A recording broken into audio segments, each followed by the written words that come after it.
It's funny. Have you ever noticed that sometimes the most complicated operational problems don't actually start with a massive breakdown?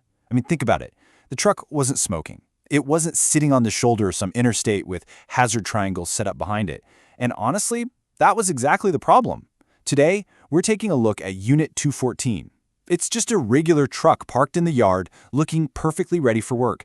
But beneath that totally normal exterior, well, there lies a classic operational disconnect. Welcome to This Explainer. Today, we're walking through a really fascinating and, frankly, incredibly grounded piece of source material from Jeremy Croft's Fleet Safety Lane.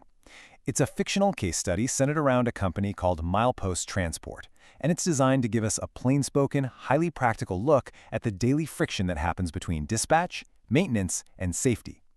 We're keeping things steady and professional today. No dramatic crashes, no sensationalism. Instead, we're looking at the everyday reality of a trucking operation. Basically, how a file can look totally complete on one desk, while a severe equipment problem remains completely unresolved on another. All right, here's our agenda for today. We'll be hitting 5 key areas: the uncleared truck, the dispatch pressure, maintenance and safety alignment, escalating to management, and finally, systems versus single decisions. Let's get right into it. Starting with Section 1, the uncleared truck, a quiet problem in the yard. So our story kicks off with Calvin Brooks. He's a steady, super reliable driver for Milepost Transport. Calvin isn't a complainer, right? He doesn't just invent problems to get out of a run. But at the end of his shift, he did note a mechanical concern on his inspection report. Now this created an unresolved safety note. Basically, that's a written record of a problem that hasn't been cleared by the maintenance department yet. So Calvin did his job exactly as intended. But here is where the friction starts. From the dispatch window, Unit 214 is just sitting out there in the gray morning light at 4100 Foundry Road, and it looks 100% available. Sure, it carries a physical paper hold, but in the digital system, it's just listed as an available asset. And that visual deception leads us right into Section 2, the dispatch pressure, a sealed trailer and a waiting customer. I want you to consider the intense, real-world pressure sitting on the desk of Amy Torres in dispatch. Think about her load board for a second. Unit 214 is assigned. Calvin Brooks is available. The trailer is already sealed, and she's got a customer with a very tight appointment window who is waiting. This freight was planned the night before, and right now, Amy actually has a customer emailing and calling asking if the driver is on schedule. So the truck looks ready, the data says it's assigned, and that clock is ticking. It's incredibly easy to villainize dispatch in stories like this, but Amy really speaks for every logistics professional when she says, "I've got a customer who doesn't care about our internal process. They care whether the freight shows up." And I mean, it's true, isn't it? Customers do not care about your maintenance backlogs. They care about their freight. Amy and her manager, Mark Delaney, aren't malicious. They definitely aren't actively trying to push unsafe equipment onto the road. They are simply the professionals who are stuck answering an unhappy customer when the internal workflow creates a bottleneck. To them, an idle truck is just a looming service failure.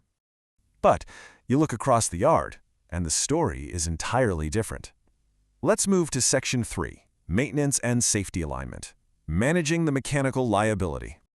Over in the loud, busy maintenance bay, mechanic Ray Collins is looking at the exact same truck, but he's dealing with a completely different professional reality. When he's asked by Ben Miller from Safety about the truck's status, Ray doesn't mince words. He says, "I wrote hold on it, big enough for anybody who wants to read. The truck doesn't go back under a load until we finish checking it."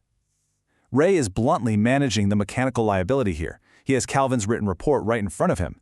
So to Ray, that tight appointment window, it means absolutely nothing until that physical asset is verified as safe. And this creates a deep systemic disconnect. Operations looks out the window and sees a sealed trailer and an available driver ready to hit a tight appointment. But maintenance looks out and sees an open repair order, an uncleared inspection, and a lockdown shop hold. These are two competing yet entirely valid realities colliding over one single piece of equipment.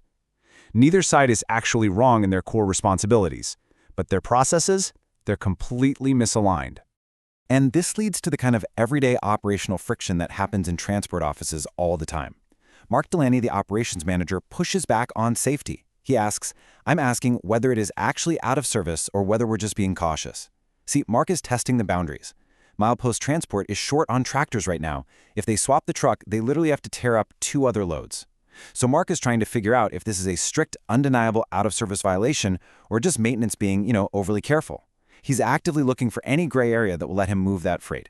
Which brings us to Section 4, escalating to management when the paperwork gets thin. Because when a desk-level standoff hits a wall, there's only one place for it to go.